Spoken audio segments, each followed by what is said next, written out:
Kia компаниясы туралы 10 дерек.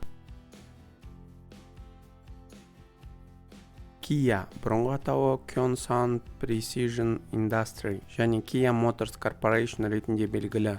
Штаб-пәтері Сеулде, оңтүстік Кореяда орналасқан оңтүстік кореялық көп ұлтты автомобиль өндірушісі.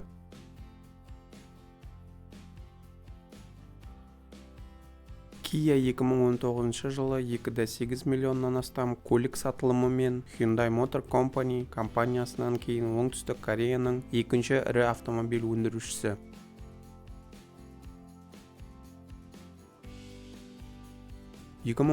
жылғы жағдайы бойынша Kia Hyundai компаниясына тиесілі азшылық болып табылады. Оның 33,88% ақш-қа бағаланған 6 миллиард үлесі бар.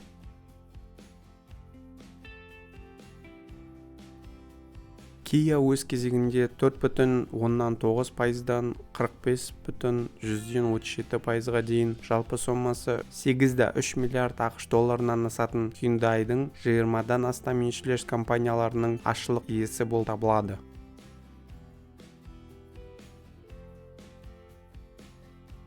Компанияның мәліметі бойынша Kia атауы Қытай, Корей таңбаларынан шыққан Ки туу және А ол Азия дегенді білдіреді. Ол шамамен Шығыс Азиядан көтерілуі деп аударылады.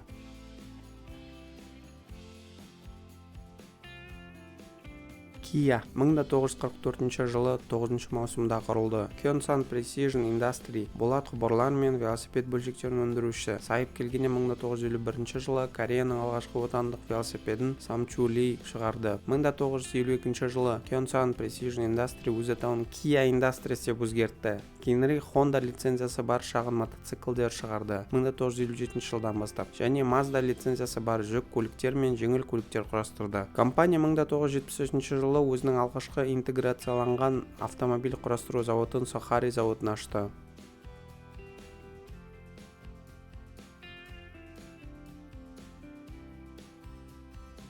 Kia 1997 жылы Азиядағы қаржы дағдарысы кезінде банкрот деп жариялады және 1998 жылы Hyundai Motor Company компаниясымен екі компанияның меншік құқығын айырбастау арқылы әртараптандыру туралы келісімге келді. Hyundai Motor Company компаниясының 51%-ын сатып алды. Ол 1986 жылдан бері Kia Motors'тың үлесіне иелік ететін Ford Motor Company компаниясынан асып түсті. Кейінгі иеліктен шығарылғаннан кейін Hyundai Motor Company Kia Motor Corporation корпорациясының шамамен 1/3-іне ие болды. Hyundai Motor Company Kia'ның ең ірі мүдделі тұлғасы болып қала бергенімен Kia Motor Company сонымен қатар Hyundai Motor Company'дің 22 еншілес компанияларындағы меншік құқығын сақтайды. 2005 жылдан бастап Kia еуропалық нарыққа назар аударды және дизайнды өзінің болашақ өсудің негізгі қозғалтқышы ретінде анықтады. 2006 жылы Питер Шрейерді бас дизайнер ретінде жұмысқа алу және оның кейіннен жолбарысы мұрны деп аталатын жаңа корпоративтік торды жасады.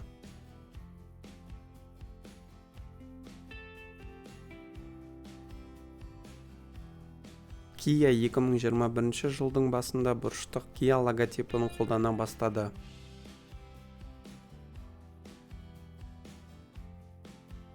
жылдың 31 желтоқсанындағы жағдай бойынша Hyundai Motor Company Kia Motors'тың 33,88% үлесіне ие. Сол сияқты 2015 жылдың 31 желтоқсанындағы жағдай бойынша Kia Motors 22 Hyundai компаниясының бір бөлігі болып табылады. Оның иелену пайызы 4,9%-дан 45,37%-ға дейін ауытқиды.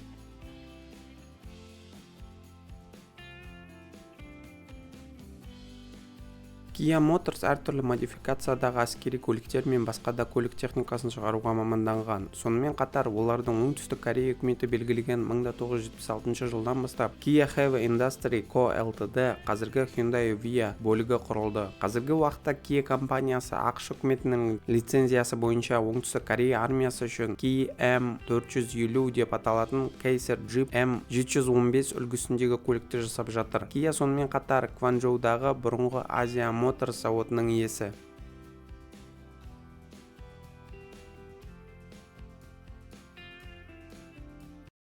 Назарларыңызға рахмет.